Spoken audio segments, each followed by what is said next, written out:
Assalamualaikum warahmatullahi wabarakatuh. Bayangkan, hidupmu runtuh hanya karena satu kebaikan kecil. Bayangkan, kamu kehilangan pekerjaan satu-satunya, bukan karena malas, bukan karena mencuri, bukan karena berbuat jahat, tetapi karena menolong seorang kakek yang pingsan. Inilah kisah seorang perempuan sederhana bernama Siti Rahmawati. Seorang janda muda berusia 28 tahun, seorang ibu tunggal yang hanya punya satu alasan untuk bertahan hidup, putrinya yang masih kecil. Pagi itu, langit Jakarta masih gelap. Udara dingin menusuk kulit ketika Siti terbangun dari tidur, tipisnya di sebuah kamar kontrakan sempit di daerah Tanah Abang. Jam dinding usang di dinding retak itu menunjukkan pukul 4:30 pagi. Dengan tubuh yang masih lelah, Siti bangkit perlahan. Ia mengambil air wudhu dengan gerakan yang tenang, lalu berdiri di atas sajadah lusuh yang sudah menemaninya bertahun-tahun. Salat subuh ia jalani dengan khusyuk. Setiap doa yang keluar dari bibirnya dipenuhi harap. Harap agar hari itu berjalan baik, harap agar rezeki tetap cukup, harap agar putrinya selalu dalam lindungan Allah. Setelah salam, Siti tidak langsung bangkit. Ia duduk lama, membaca Al-Quran beberapa lembar, seperti kebiasaannya setiap pagi. Di sampingnya, Zahra, putri kecilnya yang baru berusia 6 tahun, masih terlelap dengan napas teratur. Wajah Zahra terlihat begitu damai. Polos, bersih, tanpa tahu betapa beratnya hidup yang sedang dipikul ibunya. Siti tersenyum kecil sambil mengelus rambut putrinya. "Ya Allah, inilah alasanku untuk tetap kuat," bisiknya lirih. 3 tahun lalu, hidup Siti berubah selamanya. Suaminya meninggal dunia akibat kecelakaan kerja di proyek konstruksi. Sejak hari itu, Siti harus menjalani hidup sebagai ibu dan ayah sekaligus. Tidak ada bahu untuk bersandar. Tidak ada tangan lain yang membantu mencari nafkah. Ia bekerja sebagai cleaning service di Bank Mandiri Persada, cabang pusat Jakarta. Gajinya hanya 3,2 juta rupiah per bulan, jumlah yang harus ia putar mati-matian untuk membayar kontrakan, biaya sekolah Zahra, listrik, air, transportasi, dan makan sehari-hari. Di dapur kecil berukuran 3x4 meter, Siti memasak nasi goreng sederhana. Hanya telur dan sedikit sawi. Tidak ada lauk istimewa. Tapi ia memasaknya dengan cinta. Beberapa menit kemudian, ia membangunkan Zahra dengan lembut. "Sayang, bangun ya. Mama sudah masak nasi goreng kesukaan Zahra." Zahra membuka mata sambil tersenyum mengantuk. "Mama mau kerja lagi." "Iya sayang, Zahra nanti sama Bu Aminah dulu, ya." Anak kecil itu mengangguk. Ia sudah terlalu sering melihat ibunya berangkat pagi dan pulang sore. Ia sudah belajar mengerti bahwa hidup mereka tidak mudah. Siti mengantar Zahra ke rumah Bu Aminah, tetangga baik hati yang selalu membantu menjaga Zahra. Setelah berpamitan, Siti berjalan cepat menuju halte Transjakarta. Perjalanan panjang pun dimulai. Angkot Transjakarta yang penuh sesak, berdiri berdesakan, berpegangan dengan satu tangan, sementara pikirannya melayang pada masa depan Zahra. Pukul 6 lewat sedikit, Siti tiba di gedung Bank Mandiri Persada. Gedung megah 15 lantai dengan kaca-kaca berkilau. Dunia yang terasa sangat jauh dari kehidupannya yang sederhana. Ia masuk melalui pintu karyawan, mengganti pakaian dengan seragam abu-abu cleaning service, lalu mengambil alat kebersihan. Pagi itu, tugasnya membersihkan lobi utama, ruang tunggu nasabah, toilet umum, dan koridor lantai 1-3. Ia bekerja tanpa mengeluh, menyapu, mengepel, mengelap kaca. Semua ia lakukan dengan teliti. Bagi Siti, pekerjaan apapun adalah mulia selama dilakukan dengan jujur. Namun, tidak semua orang menyukai kebaikannya. Di ruang ganti Rani, rekan sesama cleaning service, selalu meliriknya dengan tatapan sinis, sindiran kecil, komentar pedas, iri yang tidak pernah diucapkan terang-terangan. Siti memilih diam. Ia ingat pesan ibunya dulu. Jika ada orang yang membencimu tanpa alasan, jangan balas dengan kebencian, balas dengan doa. Siti tidak pernah menyangka bahwa pagi itu, sebuah peristiwa kecil akan mengubah seluruh hidupnya, bahwa kebaikan yang ia lakukan dengan tulus akan menjadi awal dari ujian terberatnya dan juga awal dari keajaiban yang tidak pernah ia bayangkan. Sore itu, ketika matahari mulai condong ke barat, Siti duduk di ruang tamu rumah kontrakannya yang baru. Rumah itu tidak mewah, namun bersih, tenang, dan penuh kehangatan. Zahra duduk di lantai, sibuk menggambar dengan krayon warna-warni. Wajahnya ceria, tawanya ringan. "Mak, ini rumah kita nanti ya," kata Zahra sambil menunjukkan gambar rumah kecil dengan taman bunga. "Ada Mama, ada Zahra." Hati Siti bergetar. Ia tersenyum sambil memeluk putrinya erat. "Iya sayang, amin."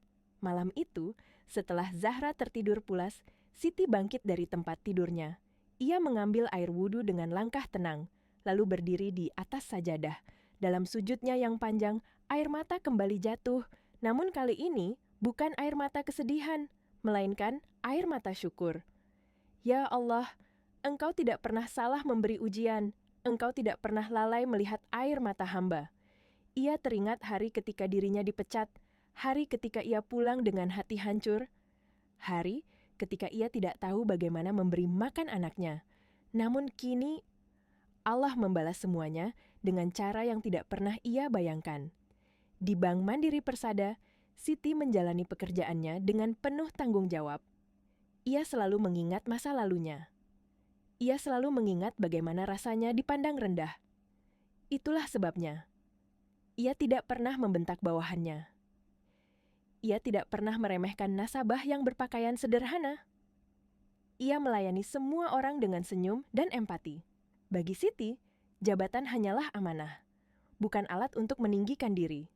Suatu hari, Pak Suryanto berdiri di kejauhan, memperhatikan Siti yang sedang membantu seorang nasabah lansia dengan sabar. Ia tersenyum puas. Keputusannya benar. Sementara itu, di tempat lain, Hendra menjalani hidup yang jauh lebih sederhana. Ia belajar menundukkan kepala, belajar menghargai manusia bukan dari jabatan, tetapi dari hati. Rani pun berubah. Ia bekerja lebih rajin, tidak lagi iri, tidak lagi menjatuhkan orang lain. Waktu mengajarkan mereka semua pelajaran yang sama, bahwa kebaikan sekecil apapun tidak pernah sia-sia, bahwa Allah tidak pernah tidur, tidak pernah buta, dan tidak pernah salah dalam membalas. Siti Rahmawati hanyalah seorang cleaning service, seorang janda, seorang ibu sederhana. Namun karena ketulusan hatinya, Allah mengangkat derajatnya dengan cara yang indah. Dan kisah ini mengajarkan kita satu hal penting. Jangan pernah meremehkan siapapun. Jangan pernah takut berbuat baik, karena bisa jadi satu kebaikan kecil itulah yang akan mengubah seluruh hidupmu. Pagi itu, suasana lobi Bank Mandiri Persada mulai dipenuhi langkah kaki para nasabah. Pintu kaca terbuka dan tertutup tanpa henti. Orang-orang datang dengan berbagai rupa dan penampilan. Ada yang mengenakan jas rapi, sepatu mengilap, dan wajah penuh percaya diri. Ada pula yang datang dengan pakaian sederhana, wajah lelah, dan langkah ragu. Siti tetap bekerja seperti biasa. Ia menyapu lantai marmer dengan teliti, lalu mengepel hingga berkilau.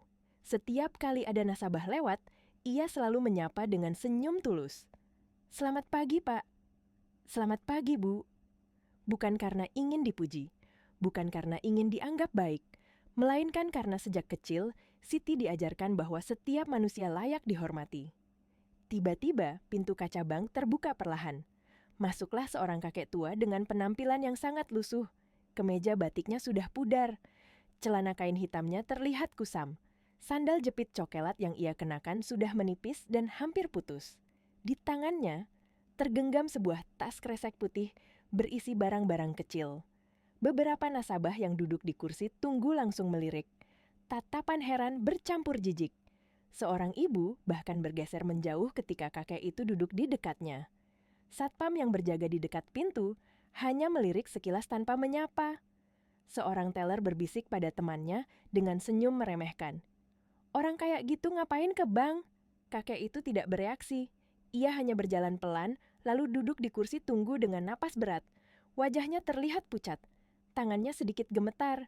Tidak ada yang mendekat, Tidak ada yang bertanya apakah ia baik-baik saja. Semua berpura-pura tidak melihat. Semua, kecuali Siti. Dari sudut lobi, Siti memperhatikan kakek itu. Hatinya terasa tergerak. Ia tersenyum ramah dari kejauhan. Dalam hati ia berkata, mungkin kakek itu butuh bantuan. Siapapun orangnya, tetap manusia.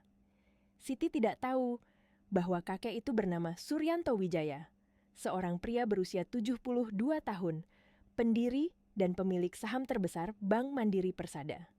Hari itu, Pak Suryanto sengaja datang dengan menyamar. Ia ingin melihat dengan mata kepala sendiri bagaimana karyawan memperlakukan orang biasa. Orang yang terlihat miskin. Orang yang dianggap tidak penting. Ia bahkan sengaja tidak meminum obat tekanan darahnya pagi itu. Kepalanya mulai terasa berat. Pandangan perlahan berkunang-kunang. Beberapa menit berlalu. Keringat dingin membasahi dahinya. Napasnya mulai terengah. Seorang ibu yang duduk di sebelahnya melirik dengan ragu. Namun, bukannya menolong, ia justru berdiri dan pindah ke kursi lain. Jangan-jangan sakit, nanti repot, gumamnya pelan. Kepala Pak Suryanto semakin pusing. Ia berpegangan pada sandaran kursi, mencoba bertahan. Lalu ia mencoba berdiri. Namun kakinya tidak kuat menopang tubuhnya.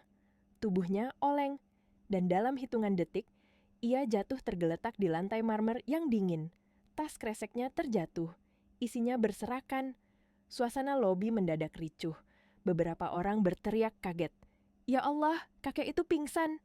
Namun anehnya, tidak ada satupun yang langsung bergerak menolong.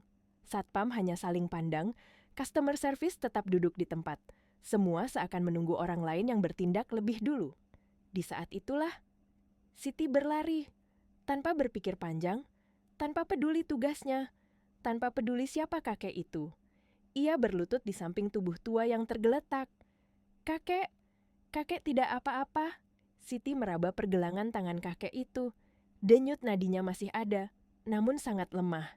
Ia mengipasi wajah kakek itu dengan tangan gemetar, lalu berlari ke dispenser di sudut lobi, mengambil segelas air putih. Kakek, minum dulu ya, pelan-pelan. Dengan hati-hati, Siti menopang tubuh Pak Suryanto agar bisa duduk sedikit bersandar. Ia membantu kakek itu minum seteguk demi seteguk. Perlahan, Pak Suryanto membuka mata. Pandangan masih kabur, namun ia merasakan sesuatu yang hangat, ketulusan yang jarang ia temui. Terima kasih, nak, ucapnya lirih. Siti tersenyum lembut. Sama-sama, kek. Kakek sudah makan belum? Kakek itu menggeleng lemah. Belum, nak. Hati Siti langsung terasa perih. Tanpa ragu, ia merogoh dompet kecil di sakunya. Uang itu seharusnya untuk ongkos pulang dan membeli sayur sore nanti. Namun melihat kakek yang kelaparan di hadapannya, Siti tidak tega. Kakek tunggu sebentar ya, saya belikan roti. Ia berlari ke kantin kecil, membeli roti dan teh manis hangat, lalu kembali dengan napas terengah. Ini kek, dimakan dulu biar ada tenaga.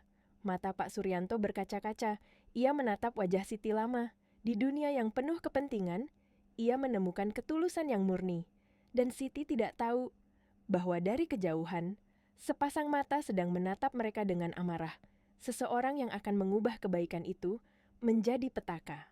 Siti masih berlutut di lantai lobi, memperhatikan kakek itu dengan penuh perhatian. Ia memastikan kakek tersebut bisa duduk dengan lebih nyaman, lalu menyodorkan teh manis hangat perlahan. Kakek minum sedikit-sedikit saja ya, ucap Siti dengan suara lembut. Pak Suryanto mengangguk pelan. Tangannya yang berkerut menerima gelas plastik itu. Ia minum perlahan, seolah setiap tegukan membawa kembali tenaganya. Di sekeliling mereka, beberapa nasabah mulai berbisik. Ada yang kagum, ada yang heran, ada pula yang hanya menonton tanpa berani mendekat. Masya Allah, cleaning service-nya baik sekali, bisik seorang ibu setengah baya. Iya, yang lain pada diam saja, sahut yang lain. Siti tidak mendengar pujian itu. Fokusnya hanya satu, memastikan kakek di hadapannya selamat. Kakek sudah agak mendingan, tanyanya lagi, masih dengan nada yang sama lembutnya. Sudah, nak. Terima kasih, jawab Pak Suryanto lirih. Namamu siapa? Siti, kek. Siti Rahmawati. Pak Suryanto mengangguk pelan, mengingat nama itu dalam-dalam, nama sederhana, namun pemiliknya memiliki hati yang luar biasa. Siti hendak membantu kakek itu berdiri lebih tegak ketika tiba-tiba suara langkah kaki terdengar cepat dan berat dari arah koridor kanan. Langkah yang tegas. Langkah penuh wibawa. Langkah seseorang yang terbiasa memberi perintah. Itu adalah Hendra Kusuma, manajer operasional Bank Mandiri Persada. Pria berusia sekitar 45 tahun itu mengenakan kemeja putih rapi, dasi biru tua, dan sepatu hitam mengilap. Rambutnya disisir licin ke belakang. Wajahnya selalu terlihat keras dan dingin. Pagi itu, Pak Hendra sedang melakukan inspeksi rutin. Baginya, tidak ada toleransi untuk kesalahan sekecil apapun. Bank harus terlihat bersih, rapi, eksklusif. Begitu memasuki lobi, pandangannya langsung tertuju pada satu pemandangan yang membuat darahnya mendidih. Seorang cleaning service duduk di kursi nasabah bersama seorang kakek lusuh. Di depan mereka ada roti dan teh manis. Sementara, alat kebersihan tergeletak begitu saja di sudut lobi. Beberapa sampah kertas juga terlihat belum dipungut. Wajah Pak Hendra langsung memerah. Rahangnya mengeras menahan amarah. Ia melangkah cepat mendekat. "SIT!" Suara bentakannya menggema di seluruh lobi. Semua orang langsung terdiam. Siti terlonjak kaget. Ia segera berdiri dan menunduk hormat. "Pak Hendra, maaf Pak," ucapnya gugup. "Tadi kakek ini pingsan, jadi saya..." "Jadi apa?" potong Pak Hendra dengan suara keras. "Kamu pikir kamu dokter? Kamu pikir kamu customer service?" Siti menelan ludah, tangannya gemetar. "Kamu itu cleaning service," bentak Pak Hendra lagi. "Tugas kamu bersih-bersih, bukan duduk-duduk di sini." Ia menunjuk lantai dengan kasar. "Lihat itu, sampah masih berserakan, alat kerja ditinggal sembarangan. Ini bank atau warung makan?" Beberapa nasabah menunduk tidak nyaman, namun tidak ada satupun yang berani membela. Siti mencoba menjelaskan dengan suara bergetar. "Maaf Pak, kakek ini benar-benar pingsan. Saya hanya menolong sebentar. Setelah ini, saya langsung kerja lagi." "Menolong bukan urusanmu," Pak Hendra membentak lebih keras. "Ada satpam, ada customer service. Kenapa kamu sok jadi pahlawan?" Ia mendekat satu langkah, menatap Siti dengan pandangan merendahkan. "Atau jangan-jangan kamu cari muka, biar dipuji, biar naik gaji?" "Bukan begitu, Pak." Suara Siti nyaris tak terdengar. Pak Hendra tertawa sinis. "Lalu kenapa kamu biarkan orang lusuh seperti ini duduk di lobi?" Ia melirik Pak Suryanto dengan tatapan jijik. "Ini bank kelas atas, bukan tempat istirahat gratis, bukan panti jompo." Kata-kata itu menusuk. Beberapa nasabah saling pandang. Ada yang merasa tidak setuju, namun tetap tidak ada yang bersuara. Pak Suryanto yang sejak tadi diam mengepalkan tangannya.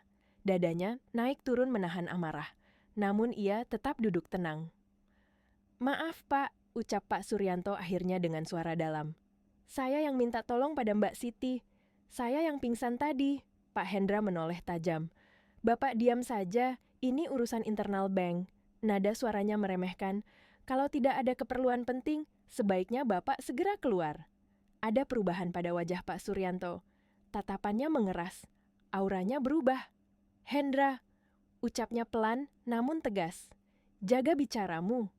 Namun Pak Hendra tidak menyadarinya. Ia malah semakin tinggi hati. "Bapak siapa berani mengatur saya? Kalau tidak ada urusan, silakan keluar sekarang." Pak Suryanto hanya tersenyum tipis. Senyum yang penuh makna. Ia bangkit perlahan, menatap Siti dengan mata yang hangat. "Terima kasih ya nak," katanya pelan. "Kebaikanmu tidak akan sia-sia. Allah melihat semuanya." Siti mengangguk sambil menahan air mata. "Hati-hati di jalan, Kek." Pak Suryanto berjalan keluar dari bank dengan langkah tenang. Tak seorang pun tahu bahwa kakek lusuh itu baru saja menyimpan sebuah keputusan besar di dalam hatinya. Begitu pintu tertutup, Pak Hendra kembali menoleh pada Siti. Tatapannya dingin dan tajam. "Ini peringatan terakhir," katanya. "Satu kesalahan lagi, kamu saya pecat." Dan di sudut lobi, Rani memperhatikan semuanya dengan senyum tipis yang penuh iri. Siti tidak tahu bahwa hari itu belumlah berakhir, dan badai yang lebih besar masih menunggunya. Siti kembali mengambil alat kebersihannya dengan tangan gemetar. Kepalanya tertunduk, dadanya terasa sesak, bukan karena dimarahi, bukan karena dibentak di depan umum, melainkan karena kebaikan yang ia lakukan dengan tulus dianggap sebagai kesalahan. Ia menyapu lantai dengan gerakan pelan. Setiap tarikan napas terasa berat. Air mata menggenang di pelupuk mata, namun ia paksa untuk tidak jatuh. Di sudut lobi, Rani berdiri memperhatikan. Tatapannya dingin, bibirnya tersenyum tipis. Ia melangkah mendekati Pak Hendra yang masih berdiri dengan wajah kesal. "Pak Hendra," ucap Rani dengan suara dibuat-buat. "Sebenarnya Siti memang sering begitu, Pak." Pak Hendra menoleh. "Apa maksudmu?" "Dia sering ninggalin kerjaan buat ngobrol. Sama satpam sama orang-orang lain," lanjut Rani. "Jadi kerjaan saya sering dobel, Pak. Saya capek." Siti menoleh kaget. "Rani, aku tidak pernah..." "Sudah," potong Pak Hendra dengan nada tinggi. "Tidak usah membela diri." Ia menatap Siti tajam. "Jadi laporan ini bukan yang pertama?" Siti menggeleng kuat. "Saya selalu bekerja dengan baik, Pak. Ini pertama kalinya saya meninggalkan pekerjaan, dan itu pun karena ada orang pingsan." Pak Hendra tertawa pendek. "Alasan?" Ia menghela napas kasar. "Baik, saya beri kamu peringatan terakhir. Kalau sampai saya dengar satu kelalaian lagi, saya proses kamu ke HRD." Kata-kata itu jatuh seperti palu. Keras, tanpa ampun. Siti hanya bisa mengangguk. "Iya, Pak." Pak Hendra pergi dengan langkah cepat. Rani melirik Siti sambil berbisik sinis. "Makanya jangan sok baik." Siti tidak menjawab. Ia kembali bekerja, menyapu, mengepel, seolah tidak terjadi apa-apa. Namun, di dalam hatinya, ia hancur. Hari itu terasa sangat panjang. Setiap jam seperti berlipat ganda. Beberapa karyawan memandang Siti dengan kasihan. Namun tak satu pun berani mendekat. Takut. Sore hari, setelah jam kerja selesai, Siti tidak langsung pulang. Ia melangkah menuju musala bank, tempat kecil yang selalu memberinya ketenangan. Ia mengambil air wudhu dengan tangan gemetar, lalu berdiri menghadap kiblat. Dalam sujudnya, air mata akhirnya jatuh. "Ya Allah, jika aku salah, ampuni aku. Jika aku benar, kuatkan hatiku." Ia tidak meminta balasan, tidak meminta pujian. Ia hanya ingin keadilan. Ia pulang dengan langkah berat. Di dalam Transjakarta yang penuh sesak, Siti berdiri sambil memeluk tas kecilnya. Pikirannya melayang pada Zahra. Sesampainya di rumah Bu Aminah, Zahra langsung berlari memeluknya. "Mama," Siti tersenyum. Semua kesedihan ia sembunyikan. Malam itu, setelah Zahra tertidur, Siti bangun dan menunaikan salat tahajud. Doanya lebih panjang dari biasanya. Ia tidak tahu bahwa 2 hari kemudian, takdir akan benar-benar menguji imannya. Pagi itu, Siti datang bekerja seperti biasa. Ia berusaha lebih teliti, lebih cepat, tidak ingin memberi celah sedikit pun. Namun, sekitar pukul 10 pagi, seorang staf HRD menghampirinya. "Siti," ucapnya pelan, "kamu dipanggil ke ruang HRD sekarang." Jantung Siti langsung berdegup kencang. Ada firasat buruk yang tak bisa ia jelaskan. Dengan langkah pelan, Siti mengikuti staf itu menuju lantai 4. Setiap langkah terasa berat. Di depan pintu ruang HRD, Siti berhenti sejenak, menarik napas dalam, dan tanpa ia sadari, pintu itu akan menjadi batas antara hidup lamanya dan nasib yang sama sekali baru. Siti mengetuk pintu ruang HRD dengan tangan gemetar. Jantungnya berdetak begitu kencang sampai terasa di telinganya sendiri. "Masuk!" terdengar suara pria dari dalam. Siti melangkah pelan.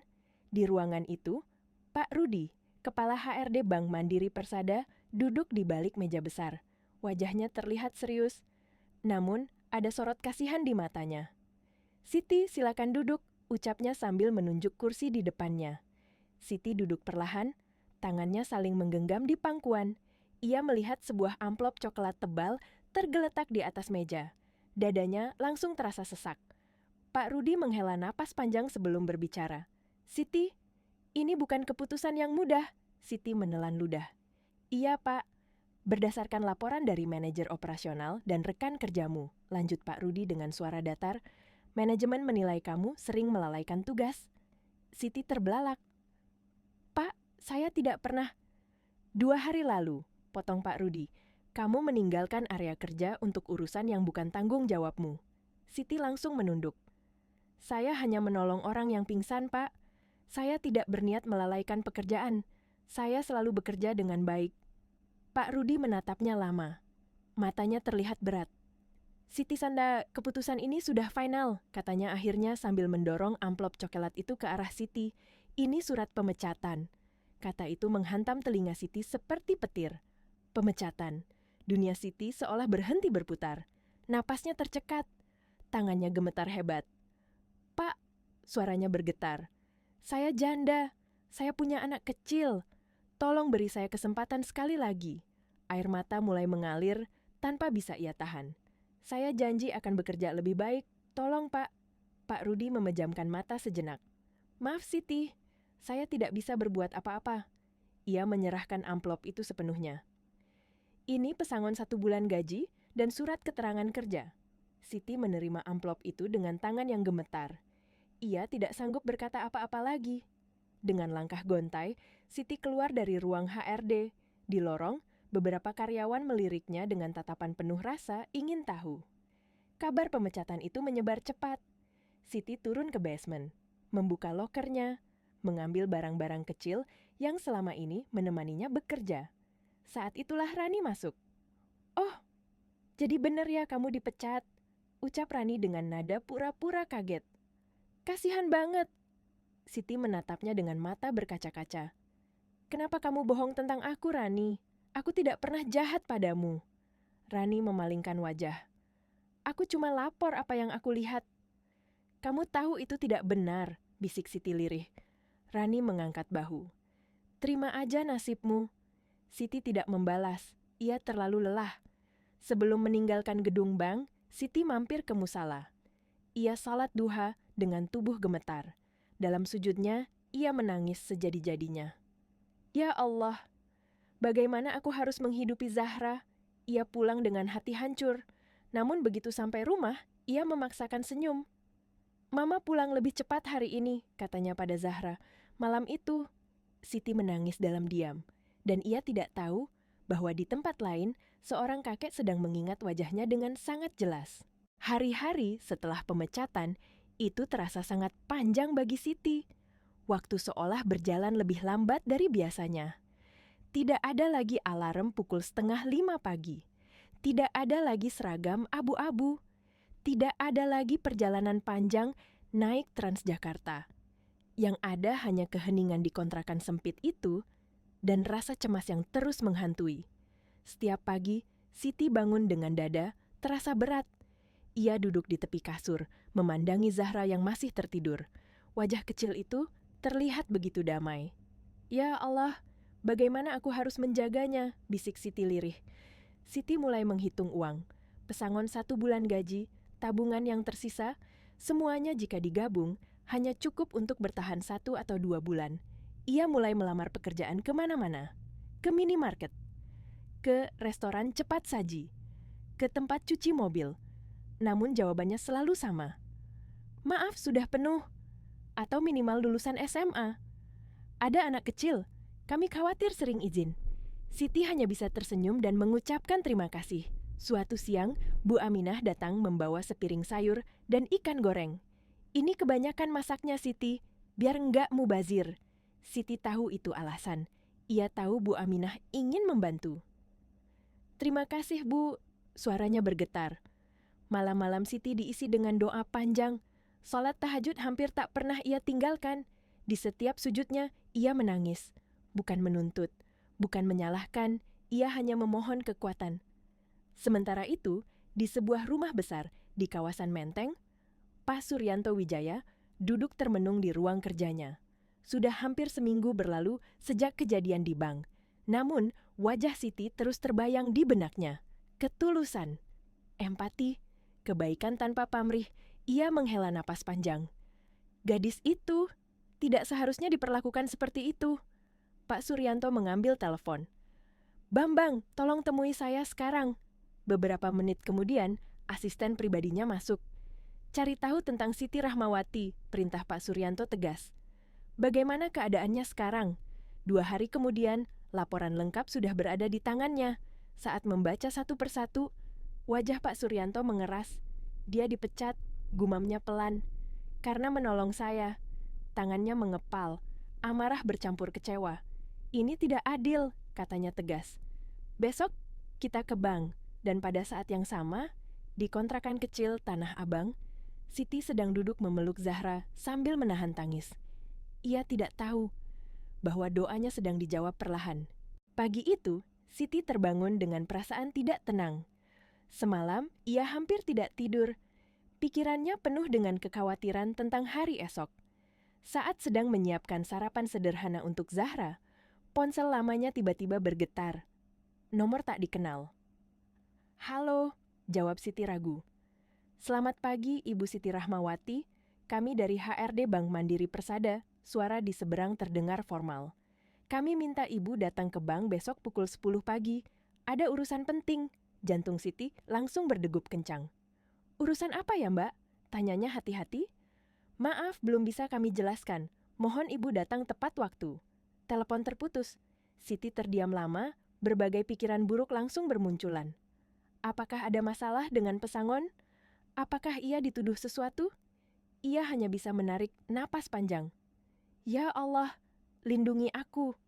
Keesokan paginya, Siti berangkat ke bank dengan perasaan campur aduk. Ia mengenakan gamis sederhana dan jilbab putih. Wajahnya pucat karena kurang tidur. Sesampainya di Bank Mandiri Persada, suasana terasa berbeda. Beberapa satpam berdiri lebih tegap dari biasanya. Di lobi, banyak karyawan berkumpul dengan wajah tegang. Siti semakin bingung. Belum sempat ia bertanya, tiba-tiba pintu kaca bank terbuka lebar. Sebuah mobil mewah berhenti tepat di depan pintu. Seorang pria tua turun dengan langkah penuh wibawa. Jasnya rapi, rambutnya putih tersisir sempurna. Tatapannya tajam namun tenang. Semua karyawan langsung berdiri tegak. "Itu Pak Suryanto Wijaya," bisik seseorang. Nama itu membuat Siti tertegun. Pemilik saham terbesar bank itu. Pak Suryanto melangkah masuk ke lobi. Matanya menyapu seluruh ruangan. Suasana mendadak sunyi. "Kumpulkan semua karyawan. Sekarang," ucapnya tegas. Dalam hitungan menit, seluruh pegawai, teller, customer service, satpam, hingga cleaning service berdiri berjajar di lobi. Siti berdiri di barisan belakang, menunduk gugup. Pak Suryanto berdiri di tengah. Suaranya tenang, namun penuh wibawa. "Seminggu yang lalu, saya datang ke bank ini dengan penampilan yang sangat berbeda," katanya. "Saya menyamar sebagai kakek lusuh." Beberapa karyawan saling pandang. Wajah Pak Hendra langsung memucat. "Saya pingsan di lobi ini," lanjut Pak Suryanto. "Dan dari sekian banyak orang, hanya satu yang menolong saya dengan tulus." Ia berhenti sejenak. Matanya menatap ke arah barisan belakang. "Namanya Siti Rahmawati." Semua mata langsung tertuju pada Siti. Tubuh Siti gemetar. Ia merasa lututnya lemas. Pak Suryanto melanjutkan dengan suara yang lebih dalam. "Dan gadis itu justru dipecat karena kebaikannya." Suasana lobi mencekam. Tidak ada yang berani bernapas keras. Pak Suryanto menoleh tajam ke arah Pak Hendra. Dan saat itulah, kebenaran mulai terungkap satu persatu. Suasana lobi terasa semakin berat. Udara seakan mengeras. Tidak ada satupun karyawan yang berani menggerakkan tubuhnya. Pak Suryanto berdiri tegak di tengah lobi. Tatapannya tajam menyapu seluruh ruangan, lalu berhenti pada satu sosok, Hendra Kusuma. Wajah Pak Hendra pucat pasi. Keringat dingin mengalir di pelipisnya. Tangannya gemetar, tanpa ia sadari. "Hendra," suara Pak Suryanto terdengar tenang, namun menusuk. "Kamu ingat kakek lusuh yang kamu bentak seminggu lalu?" Pak Hendra menelan ludah. Iya, Pak. Kakek itu adalah saya." Kata-kata itu jatuh seperti palu godam. Beberapa karyawan terbelalak. Ada yang menutup mulut menahan kaget. Pak Hendra seperti kehilangan tenaga. Kakinya hampir tak sanggup menopang tubuhnya sendiri. Pak Suryanto melanjutkan, suaranya mulai meninggi. Kamu merendahkan saya, kamu mengusir saya, dan kamu memecat seorang perempuan baik hanya karena dia menolong sesama manusia. Ia menoleh ke arah Siti. Gadis ini memberikan saya air, membelikan saya makanan dengan uangnya sendiri, tanpa tahu siapa saya. Suara Pak Suryanto bergetar menahan emosi. Itulah kemanusiaan. Lalu ia berbalik kembali ke Pak Hendra. Dan kamu menghukumnya. Pak Hendra berlutut tanpa sadar. Pak, saya tidak tahu itu Bapak. Saya mohon ampun. Pak Suryanto menggeleng. Jadi kalau kamu tahu itu saya, kamu akan bersikap baik? Lalu bagaimana dengan orang kecil? Tidak ada jawaban. Pak Suryanto kemudian memanggil asistennya. Bambang. Pak Bambang maju dan membuka berkas. Berdasarkan rekaman CCTV, katanya lantang, Siti Rahmawati tidak pernah melalaikan tugasnya. Justru Rani sering terlambat dan meninggalkan area kerja. Rani langsung menangis. Tubuhnya gemetar. Pak Suryanto menatapnya tajam. Iri membuatmu menjerumuskan orang lain ke jurang penderitaan. Ia menarik napas panjang. Efektif hari ini, semua orang menahan napas. Hendra Kusuma, kamu saya pecat. Tanpa pesangon. Tangisan pecah. Pak Hendra terjatuh terduduk. Lalu Pak Suryanto menoleh ke arah Siti. Tatapannya berubah lembut. Siti Rahmawati, kebaikanmu akan saya balas. Siti tidak mampu berdiri tegak. Air mata mengalir deras. Namun belum ada yang tahu bahwa kejutan terbesar baru saja akan diumumkan. Pak Suryanto melangkah mendekati Siti. Langkahnya tenang, namun penuh wibawa. Siti berdiri kaku. Air matanya tidak berhenti mengalir. Tangannya gemetar menahan emosi yang bercampur aduk. Siti, panggil Pak Suryanto dengan suara lembut. Kamu masih ingat saya? Siti mengangguk pelan. Kakek yang waktu itu pingsan. Pak Suryanto tersenyum tipis. Benar. Dan hari ini saya datang bukan sebagai kakek lusuh. Saya datang untuk meluruskan ketidakadilan. Ia mengeluarkan sebuah map coklat dari tas asistennya. Lalu menyerahkannya kepada Siti. Ini surat pengangkatanmu. Siti menatap map itu dengan bingung. Pengangkatan, suaranya bergetar. Kamu saya angkat menjadi supervisor customer service di bank ini, ucap Pak Suryanto tegas. Gaji 12 juta rupiah per bulan, ditambah tunjangan kesehatan, transportasi, dan pendidikan untuk anakmu. Suasana lobi langsung gempar. Beberapa karyawan menutup mulut menahan tangis. Ada yang terisak haru. Siti seperti tidak percaya. Kakinya lemas. Ia hampir jatuh jika tidak segera berpegangan pada kursi. Pak, saya tidak sekolah tinggi, ucapnya lirih. Pak Suryanto tersenyum. Pendidikan tidak selalu ada di ijazah. Hati yang baik jauh lebih berharga. Air mata Siti pecah. Ia langsung bersujud di lantai lobi. Alhamdulillah, ya Allah. Tangis syukurnya menggema di ruangan itu. Pak Suryanto membantu Siti berdiri. Jangan berterima kasih pada saya. Bersyukurlah pada Allah. Semua yang menyaksikan ikut terharu. Beberapa orang mengusap air mata mereka sendiri. Namun kisah ini belum berakhir. 3 bulan kemudian, hidup Siti berubah total. Ia kini tinggal di kontrakan yang jauh lebih layak. Zahra memiliki kamar sendiri. Sekolahnya pun lebih baik. Di kantor, Siti dikenal sebagai supervisor yang ramah. Ia tidak pernah membeda-bedakan nasabah. Suatu hari, seorang kakek lusuh masuk ke bank. Seorang customer service muda tampak ragu. Namun, Siti segera menghampiri dengan senyum hangat. Selamat siang, Kek. Ada yang bisa saya bantu? Kakek itu tersenyum terharu. Di sudut lain kota, Hendra kini bekerja sebagai satpam. Ia belajar tentang kerendahan hati. Dan Rani, ia berubah. Pak Suryanto memperhatikan semua itu dengan senyum puas. Kebaikan selalu menemukan jalannya kembali.